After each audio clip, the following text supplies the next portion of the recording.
it seems like it's important also to have sort of aspirations or places to go or next steps, which sometimes beliefs seem to symbolize, don't they? Or maybe it's not beliefs, maybe it's just ideas at that point before we incorporate it into beliefs. So, I don't know.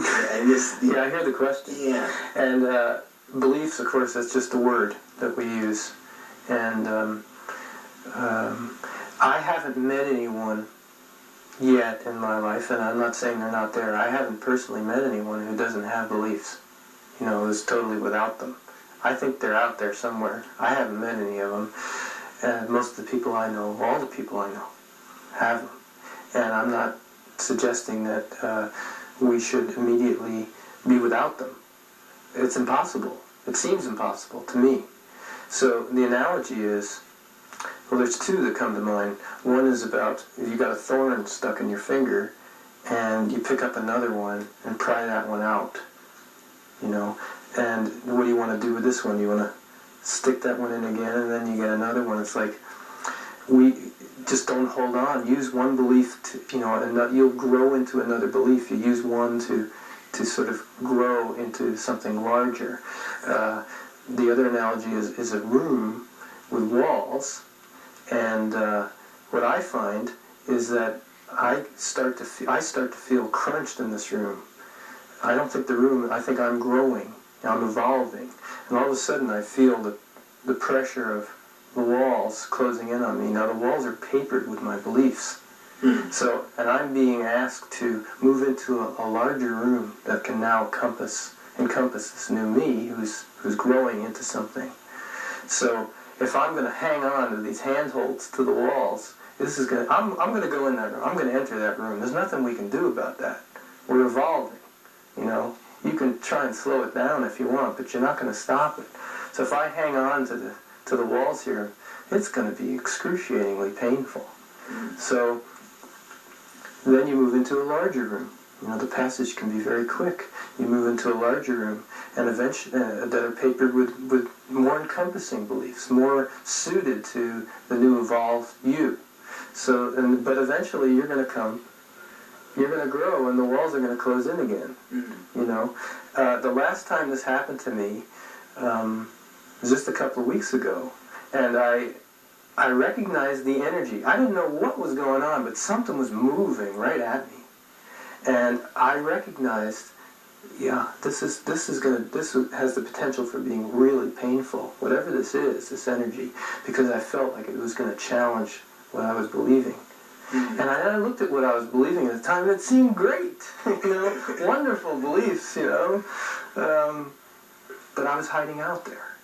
So I recognized I was being asked to even let go of these wonderful beliefs that I had, and what was some wondrous things were revealed to me.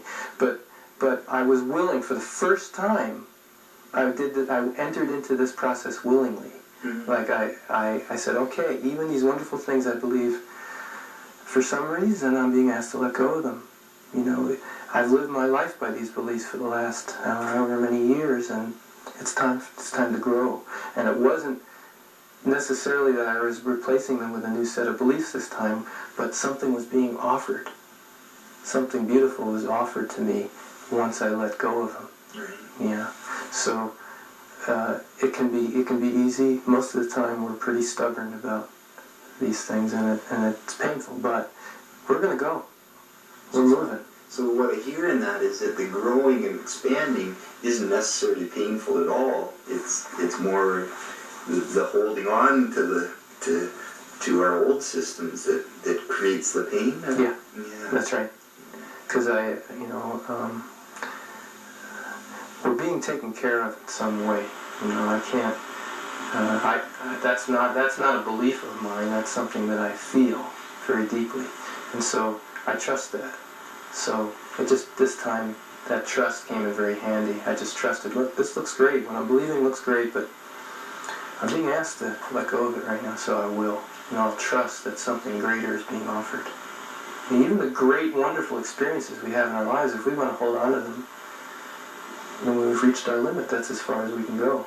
There's always something better being offered.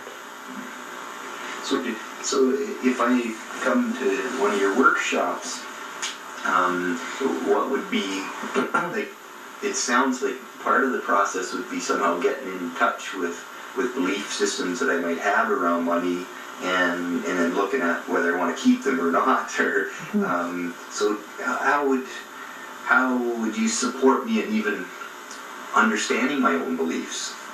Well, the greatest support I can give is just my knowing that that you have everything inside you that you need to deal with whatever your problem is.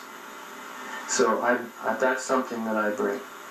But the first focus that we would have would be to get everybody as much as possible into the moment. To chuck the baggage, just through some exercises we have and just through awareness, get yourself present in that room and be with whatever's happening for you in that moment. Move into accepting your situation as it exists in that moment. What is really true about your situation? And you can get there. You can get there, and in that place of the present moment, you have everything you need inside to deal with this problem, and you'd be surrounded by friends, with support to help you through the rough places. And there are rough places, but as I've seen, this can be a lot of fun. But the main focus I have in the beginning is to be present.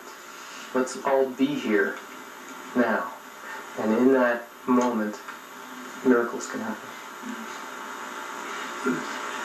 I guess my next question is like, so if we keep coming into these rooms where we're expanding and then all of a sudden we feel squashed again, part of me goes like, gee, well, what's the point of going into the next room? I'm just going to get squashed again. Like, what would be the purpose of understanding, the beliefs that are holding me back in money, and I can go, oh yeah, well, I got through that one, and now there's another money problem, and I get through this one, and there's another money problem. So, what's your alternative to moving into the next room? I haven't seen what the alternative is. The only things I've seen is you stay stuck or you move ahead. So I hope, maybe at one point we'll move through an opening. The walls are so far away you don't even know that they're there. Maybe there are no walls. I don't know what happens when we move. Because it's unknown. I mean, that's part of the fear. I'm giving you a nice picture here, but the truth is, in that moment when you're letting go of your beliefs, you don't know what you're headed for. It could be oblivion, for all you know. All right, let's go. No one's rushing into that place, but